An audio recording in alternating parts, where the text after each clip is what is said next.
The sunlight filtered gently through the curtains that morning as Emma tidied up the living room. The house was quiet, too quiet, the kind of silence that feels heavy, like it's holding secrets. Ryan had already left for work, as he usually did, early, without breakfast, with a rushed kiss on her forehead. He'd been doing that a lot lately. Busy days, he always said. But Emma couldn't remember the last time they'd had dinner together, or the last time he'd looked at her like he used to. That afternoon, she decided to clean his car.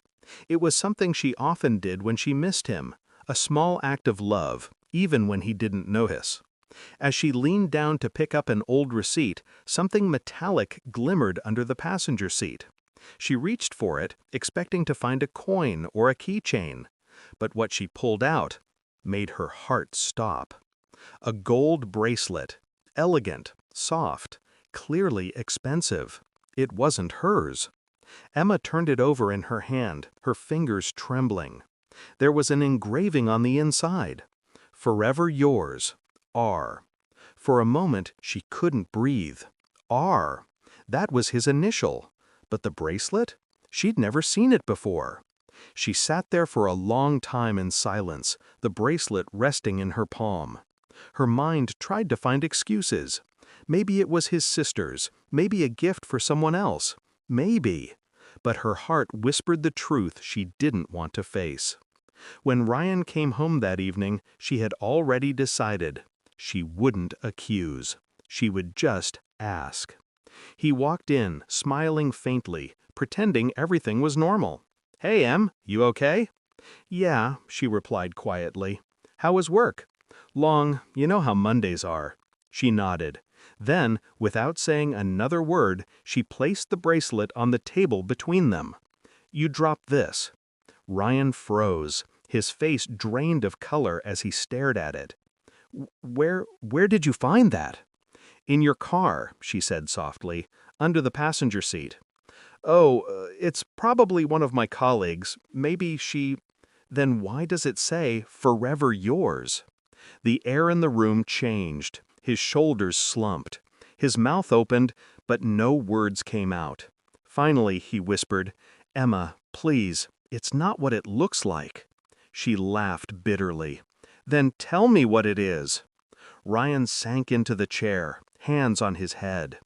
"I didn't plan it. It just happened. She's someone from work. It was supposed to be nothing, but it got out of control." Her chest ached. "How long?" "A few months." She blinked back tears. "A few months?" she repeated softly. "Do you know how many dinners I ate alone in those months? How many nights I stayed up waiting for you to come home?" He tried to reach for her hand, but she pulled back. "I thought you were working for us, Ryan. I didn't know you were working for her." The room fell silent. The ticking of the wall clock sounded like thunder between them. Ryan whispered, "I made a mistake." She shook her head slowly. "No, mistakes are accidental. You don't accidentally buy someone a bracelet that says, 'Forever yours.'" A tear rolled down her cheek, but she didn't wipe it away. "You didn't just lie to me. You lied to every version of us. The one who believed, the one who trusted, the one who loved you." She walked to the table, gently placed her wedding ring beside the bracelet, and looked him in the eyes. "One says, 'Forever yours.'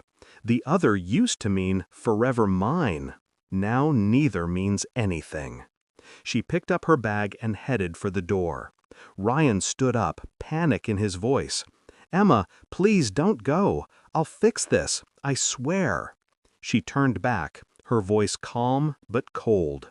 "You already ended it, Ryan. I'm just making it official." And with that, she walked out. That night, Ryan sat alone at the dining table, the same spot where they once laughed, dreamed, and planned their future. Now all that remained were two objects, a gold bracelet and a silver ring. He picked them up and held them in his hand. They were cold, lifeless, the same way his heart felt now. He whispered to himself, "I never meant to lose her."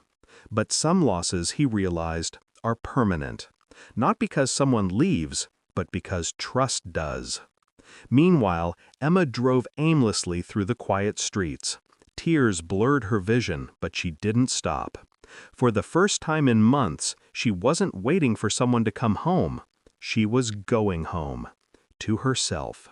She pulled over by the beach, stepping out into the cool night air. The waves were calm, peaceful, the opposite of her heart. She held her empty hand up to the sky and whispered, "Maybe forever isn't meant to be shared. Maybe it's something you build on your own. Love built on lies will always fall, even if the liar says they didn't mean to hurt you." If you found something like this, proof of betrayal, would you confront, forgive, or walk away in silence?